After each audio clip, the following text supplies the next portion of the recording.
Hey, what's going on, guys? My name is Alexander. I'm the developer of Dash Astrology, and I'm going to be talking about the 2020 uh, new decade that we're going into. There's some very exciting things that we need to talk about, and I'm going to talk about specific transits during 2020, my 2020 vision forecast in another video. But in this video, I'm going to just kind of talk about the turn of the decade. Like, we're moving into the 2020s. This is a really big, a really important thing because in the 2010s, right, we gained what's called heart.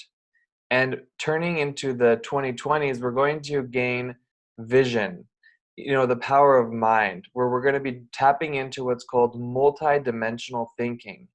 Now, a lot of times people say, listen to your heart, follow your heart, and that's really important to be able to listen to your heart.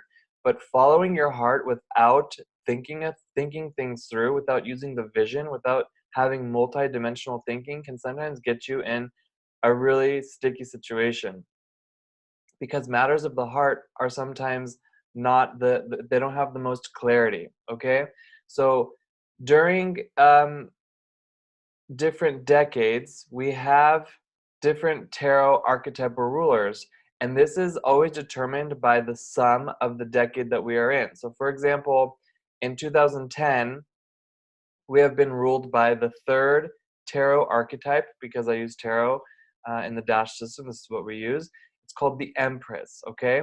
Because if you take 2 plus 0 plus 1 plus 0, you get 3.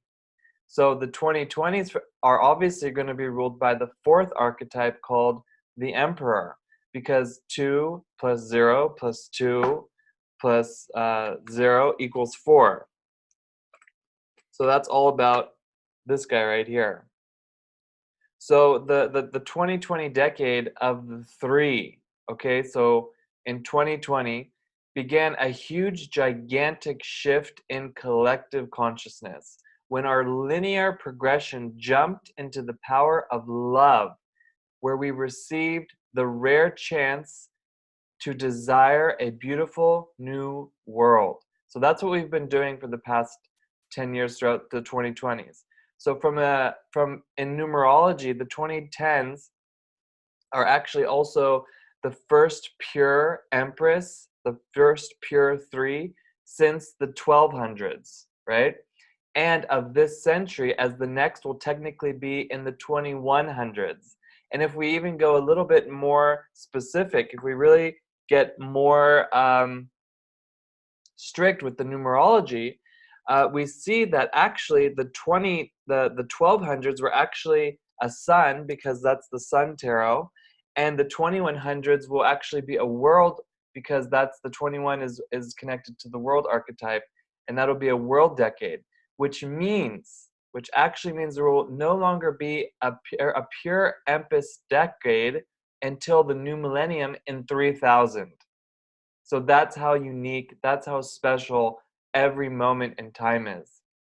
So obviously, the 2010s left us with a tremendous responsibility for the future generations to come, as it is in the spirit of the third tarot card of the Empress. We have it, let's see, the Empress, of course, is the last card. That we are shown the first glimpse of love. The Empress completes the trinity of body, speech, and mind, and only when the three are unified can we experience what's called true love.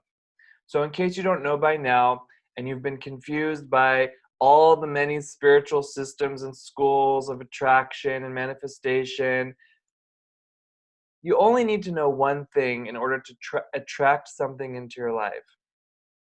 The secret of attraction is love. There's nothing more to it, as love permeates into all directions. It doesn't matter if it's love for others, love for self. That is the secret power of attraction. Okay? So, and when we love to hate, for example, we create things that we will eventually regret. So the 2020s are going to marshal this power of vision, which represents the power of mind, logic, reason. So where the 2010s had been about deductive thinking, the 2020s will ask us to employ inductive thinking, which really allows us to see the details behind, the details and the truth behind them. It's really a matter of context. So we have context and we have content. Content, like context would be the bowl, content would be what goes inside of the bowl. And we are living in a world that is obsessed with content. I mean, check out social media. Everybody's obsessed with content. So we will be asked to understand and align and raise our consciousness about context, which is essentially the structure in any situation, and it gives meaning to whatever happens within, whatever happens to, with the content, because context rules over content, because without context, there can be no content whatsoever, because context, it determines what's appropriate and directs the flow of energy to move in the right direction. So you see how important context is when we're talking about content. Well, so-and-so did this. Well, what was the context? What was going on? Taking things out of context. We're going to, understand what is context so that we're not taking things out of context and then, spinning stories and having all kinds of crazy delusions. So obviously this is going to be a decade where vision allows us to see the context and thereby the meaning of a situation, so that we don't get stuck in the details, but we can really see and foresee what we need to do and where it is that we need to go in our lives, personally and as a collective. So now add to this, okay, that the 2020 decade, the 2020 year, marks the halfway point of what Neil Howell, the author of The Fourth Turning, which is a theory about generational repeat cycles, okay? It's a book from 1997 called The Fourth Turning, is that from 2010 to 2030, we are in this great American crisis, okay? And it's really interesting. I'm going to ask you to, check that out if you want. But the 2020 mark is the halfway point to that theory, to that forecast of what's going on.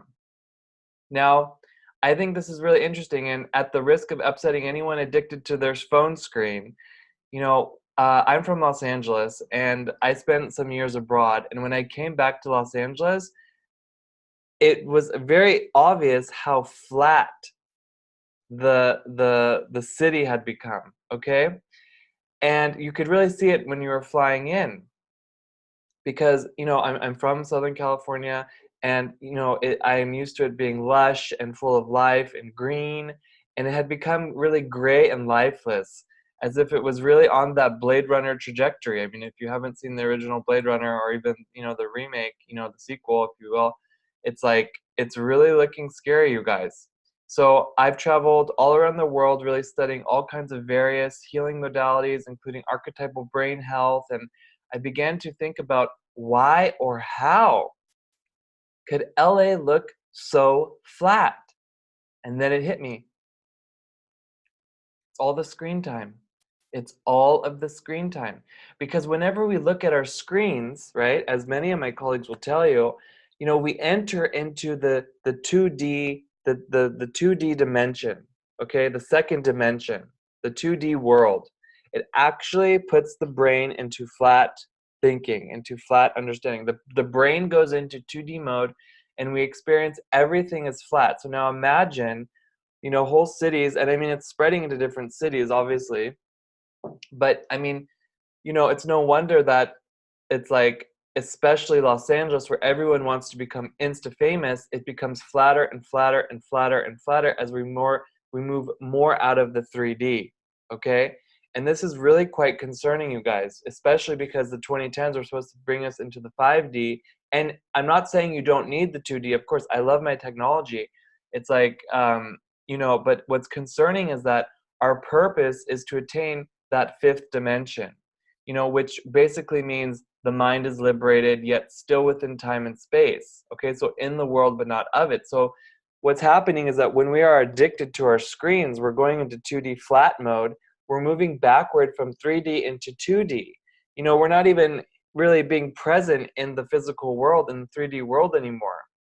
So we should be moving towards 5D, right? So what's happening is that we think we are moving into the fifth dimension, but we're really moving into the second dimension because we're getting more and more and more and more flat in our characteristics, in our emotions, in our mental, capabilities. I mean, like I said, don't get me wrong. I love technology. I have Uranus trine Mercury trine Moon, and it's like all in these air houses. So, what I'm asking is that, I want to raise the awareness. I want to raise the consciousness that we want to shift back into 3D so that we can get into 5D. Because Instagram, for example, a really big one, or Facebook, or whatever your, 2D drug of choice is like, that's not everything, right? There's so much more to life than it. So, it's like Uranus is transiting through Taurus. This is the planet of turbulence. And Taurus is connected to the sign, is connected to Earth, excuse me. And I am really sincerely concerned, especially about the energy of California, of literally breaking off from the continental US because of all this kind of like separation energy and all the earthquakes and the fault line that's there, and forming its own island to survive that catastrophe. I wrote about it, I talked about it in my Uranus and Taurus transit. So we can prevent disasters if we shift our consciousness, if we shift our understanding of what's going on. Now, add to that, you guys, the Saturn-Pluto conjunction in Capricorn that's going to happen in January. It's going to begin a new 33-year cycle. So really, I'm issuing a call to ask everyone to open their minds and open their hearts to the wisdom within them. Move outside of the 2D and only use it to connect within the 3D, but not to escape the 3D. And that's what's essentially happening, especially Neptune and Pisces. We are escaping that 3D. So we need to use the 2D, surround yourself with people who use 2D, because there's plenty of people that know how to do it, but maybe we deem them as like disconnected or old or whatever. It doesn't matter. It's like we want to find the mixture so that we can jump into the 5D. So we've all experienced, I mean, another aspect of this is that we've all experienced people who hide behind the screen. Everyone has a character or a brand or some kind of smoke screen, ruled by Capricorn, by the way, that we put out there, and it has its uses. But too many people have lost sight of the authentic, the essential self.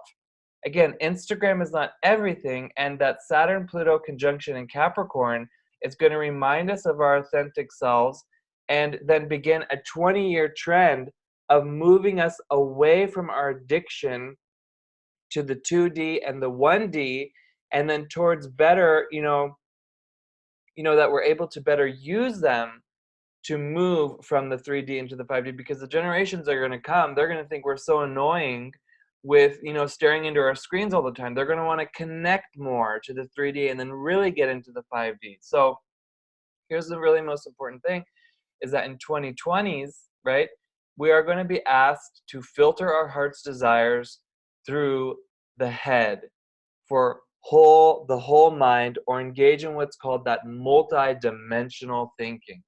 So, like I said in the beginning, we've all heard about listening to our hearts and finding out our heart's path, yet most of us don't stop to question if what our heart wants is really what is the divine plan. Yes, of course, we need to have the open heart, and there can be no journey without an open heart. However, listening to your heart, and only to your heart, can get you into a lot of trouble. It can get you into a lot of trouble, right? And into these, sticky situations, because it opens the doors to entitlement. It opens the doors into unrealistic dreams, okay? So in fact, the heart vortex, which is the English word for chakra, okay, is ruled by the Wheel of Fortune tarot archetype, which is connected to Jupiter, and it can spin us into strange fates, okay, when left unvetted, when left unfiltered by the mind. So the fact is that we need to really listen to our hearts, but not exclusively. We should treat the heart as a consultant where we still have the free will to consider what the heart is suggesting. So what's even better is to filter our heart's desires through the head, meaning that we make the final choice with our mind and not with our heart.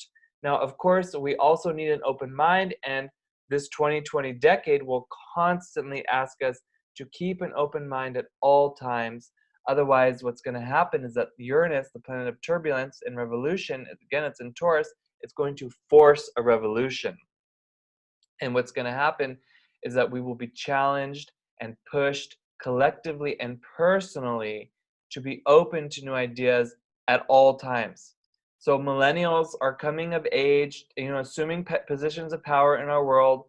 Don't forget that the millennial generation is the generation that has been raised to be the, saviors of America, right? So from the beginning, millennials were always the class of 2000. I was even class of 2000, and they are, in this case, as I am part of that generation, were raised to be smarter. We were raised to be smoke-free. We were raised to be healthier and have been held to a higher standard.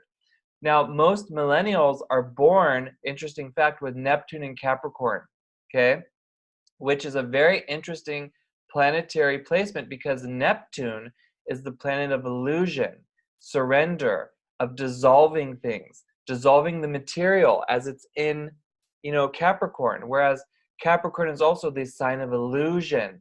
It's the sign of half-truths. It's the sign of condensing the material, crystallizing it.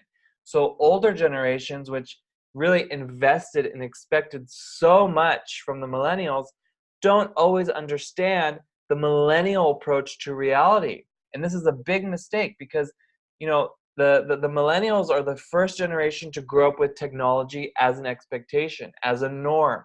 Millennials had computers and the internet in every single home, which really blurred the boundary between experience and concept, yet really allowed for deep investigation and expansion of knowledge, the beginning of 2D. I mean, not the beginning, but the beginning of this kind of expression of it. Parents had been really led to believe that millennials are capable of really a lot. In the Bush administration, really wanted them to be smarter, so they had to work harder in school. School was, a stronger focus. It was more disciplined than previous generations. Millennials were really harvested to make America great. Very interesting. And the verdict is still out about it. I'm talking about millennials here, okay? So a lot of the spiritual expectations that are placed on millennials too, as it's stated that they are destined to kind of like advert this upcoming global crisis that's going to happen.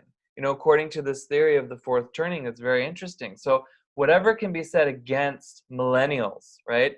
The best approach in understanding the role of the millennial in our collective predicament is with an open mind. So that's from all directions. So even if you're a millennial, open your mind. This is not a generation that is a copy paste from its predecessors. It's completely different. It's a different generation, and it needs to be treated as such, right? So otherwise, what's going to happen is that we're going to miss out on this essential generational change that the world desperately needs right now. So we all have our part in that. And 2020, ruled by that fourth archetype of the Emperor, right, really represents the energy of the restriction that's needed to have an open mind and to have new ideas at all times. So obviously, we will be challenged to open and retain an open mind without projecting the past or our preferences onto whatever it is that we're looking at.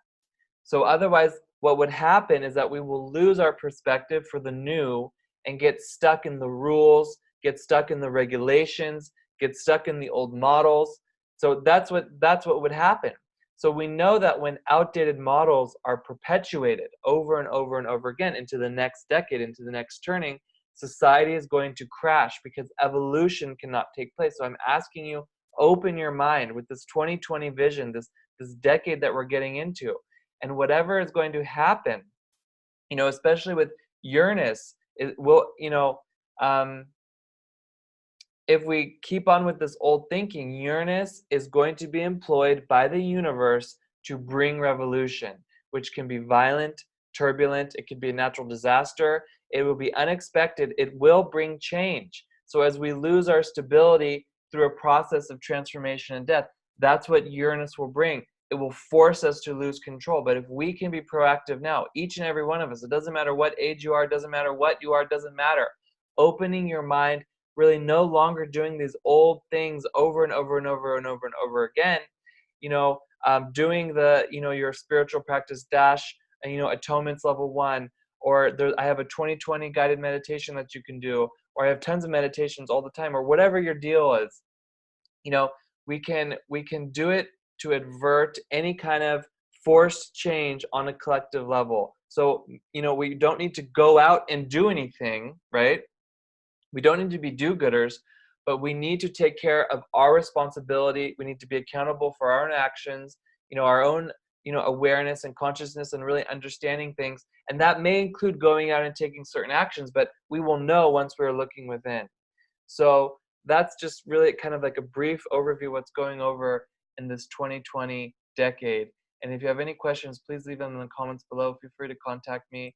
I'm really happy to, engage. And please subscribe to my channel and like this video if you liked it. And you can also find me on Instagram, Alexander. And again, looking forward to really making these shifts from 2D to 3D to 5D. Thank you guys very much. I'll see you next time. Bye-bye.